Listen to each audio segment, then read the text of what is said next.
अब ईवीएम से थक जाने के बाद वोट चोरी का आरोप देश का विपक्ष सरकार पर लगा रहा है। सोशल मीडिया पर 1 घंटे प्रेजेंटेशन देने के बाद राहुल गांधी ने कहा, लिखकर कुछ नहीं दूंगा, मेरे शब्द ही सब कुछ है। राहुल जी के शब्द है कि ब्रह्म वाक्य पता नहीं। बाहुबली का एक डायलॉग याद आ रहा है, मेरा वचन ही मेरा शासन। जब जब लिखकर राहुल गांधी ने आरोप लगाया, कोर्ट में जाकर माफी ही मांगनी। वैसे लिखा गया तो इतिहास के पन्नों में बहुत कुछ है, बहुत कुछ कड़वा। 1952 पहला जनरल इलेक्शन, मौलाना आजाद रामपुर से चुनाव हार गए, नतीजा डिक्लेयर हो गया। नेहरू प्रधानमंत्री बने और मुख्यमंत्री गोविंद वल्लभ पंत को फोन करके कहा कि कुछ भी हो मौलाना को जिताओ, हारना नहीं चाहिए। मुख्यमंत्री ने कहा रिजल्ट डिक्लेयर हो गया है।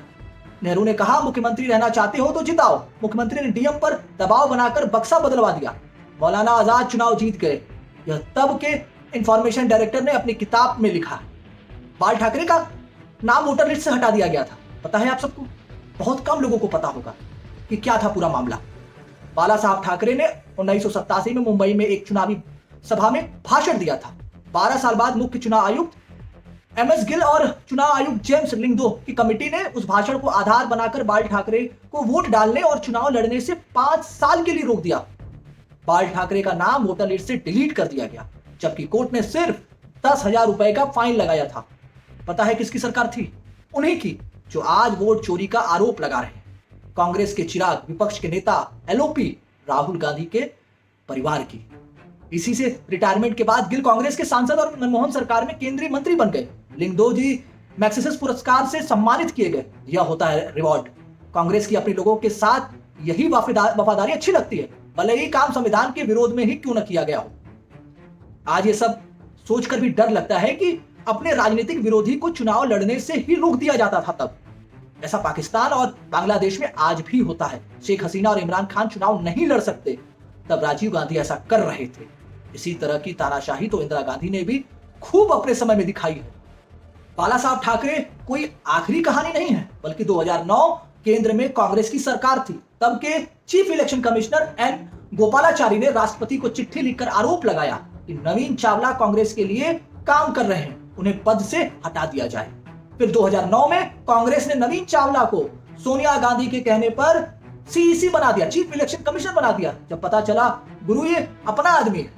2009 के चुनाव में क्या क्या हुआ होगा, किसको वोट काटे गए होंगे, किसके जोड़े गए होंगे, कौन सी जात बिरादरी और धर्म के होंगे, कांग्रेस की चुनावी पैटर्न को देखकर बहुत साफ साफ समझा जा सकता है। आज विपक्ष से प्रश्न देश का हर एक वोटर कर रहा है। सोशल मीडिया पर पोस्ट करके सवाल पूछे जा रहे हैं विपक्ष से। अगर चुनाव आयोग आज मर चुका है तो चुनाव क्यों लड़ते हो? लोकतंत्र खत्म हो गया है तो संसद में क्या करते हो? मीडिया बिका हुआ है, उसे बाइट और इंटरव्यू क्यों देते हो? जिन संस्थाओं ने आपको सांसद बनाया, माननीय बनाया, उन्हीं का अपमान करना कांग्रेस की पहचान बन गई है, विपक्ष की पहचान बन गई है। ऐसा लगता है देश में अराजकता फैलाने की तैयारी है।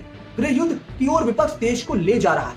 देश यह पाखंड देख रहा है। आज विपक्ष स्वयं के गलत होने का दस्तावेज बन चुका है। अब इनके अनुसार बीजेपी अभी तक ईवीएम हैक कर रही थी, तो फिर उसको वोट चोरी करने की जरूरत ही क्यों आ पड़ी? जबकि ईवीएम ही हैक करके भाजपा दिल्ली, हरियाणा, उत्तर प्रदेश, उत्तराखंड, मध्य प्रदेश, राजस्थान, गुजरात जैसे राज्यों में बड़ी जीत मिली। और एलओपी राहुल गांधी के अनुसार बीजेपी ने कर्नाटक में वोट चोरी करी और वहां हार गए। अजीब नहीं है? वोटरों को क्यों कंफ्यूज कर रही है कांग्रेस? कांग्रेस 1985 के बाद से अभी तक पूर्ण बहुमत की सरकार नहीं बना पाई। 2014 आते आते 44 पर सिमट गई। देश की सबसे पुरानी पार्टी अपने न्यूनतम पर आ खड़ी हुई है। इसका असर यह हुआ कि सत्ता की हवस में आज कांग्रेस चौतरफा वार कर रही है। देश पर चौतरफा वार, देश को अराजकता की ओर धकेल रही है, जाति धर्म पर आघात कर रही है। ऐसा ही चलता रहा तो देश को तोड़ने के लिए किसी बहारी की जरूरत नहीं। संसद में ही विभीषण बैठे हैं।